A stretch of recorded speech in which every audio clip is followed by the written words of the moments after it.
Okay, we're moving on. The pretty serious issue this morning about Facebook and legally. As I'm sure you are aware, children shouldn't be using Facebook until they're 13. But now mums are uploading every minute detail of their pregnancy online, and others who create Facebook pages for their newborn babies. Now, this generation of children is going to really have a huge cyber footprint going right back to the womb. So, with over 500 million active users on Facebook, how do we protect our kids? From Melbourne, teacher and author Sharon Witt. Good morning, Sharon. Good morning, Kerri-anne. Well, babies on Facebook, what's your view? Well, the thing is, these children are having no say in this at all, Kerri-anne. They are having a digital footprint from as soon as they're born, even before they're born. I know of mums who've put their children on Facebook as of 2-3 months old and regularly updating their status, but what they're doing is actually creating a footprint for this child that's going to be with them forever. But I guess, you know, young mums want to share these beautiful, gorgeous photographs with family and friends. So what happens to privacy? How can other people who are not included in your list of friends get onto this? Well, the thing is with a Facebook account is you actually set your settings to private, and yes, it's a great way of showing photos of your children and their activities and their sporting pursuits, and that's great, and a lot of people do use that for international family, and it's fantastic. But the thing is, what can happen is people can send you messages, I guess, through your email account, and that's where the issues can happen. And certainly nothing is private. I mean, it only takes one person to take one of those photos and keep it and save it, and it can be spread in cyber world. So I guess what we really have to learn and impress on people, the privacy settings, especially when it comes to children, is critical. If you don't understand it, get some help and sort it out. Because it's okay if you're just sharing with your friends and relatives. That's okay, but the problem is with children getting on Facebook is that they often don't understand the privacy settings, and in fact their parents don't understand the privacy settings.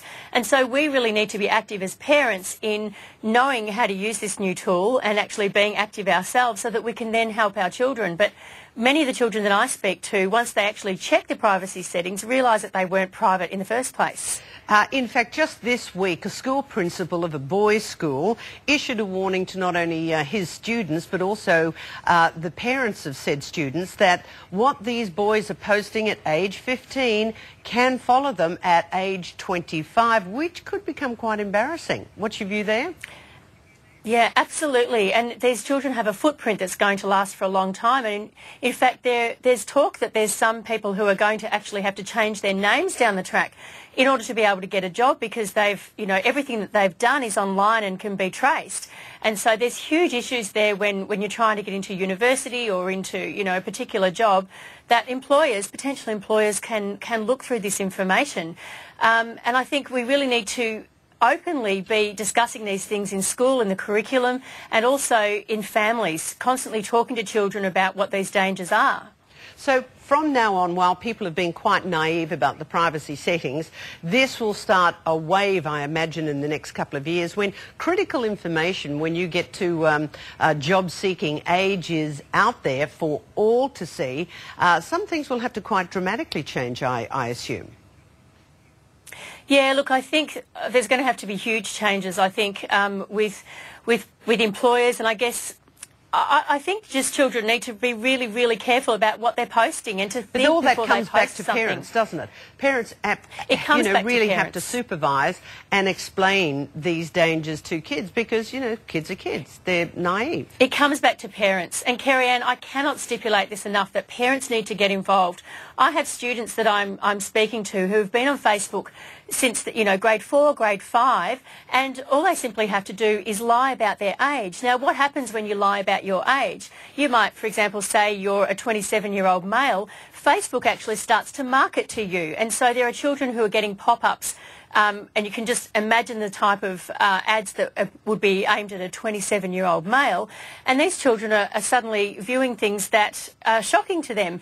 And the other thing that happens is you have people who infiltrate and send through emails that are quite random, but if you're a child that is actually going through a difficult time, fighting with your parents, feeling low self-esteem, and you get this random email that says, hey, friend me, you know, you look really lovely and I'd like to chat to you.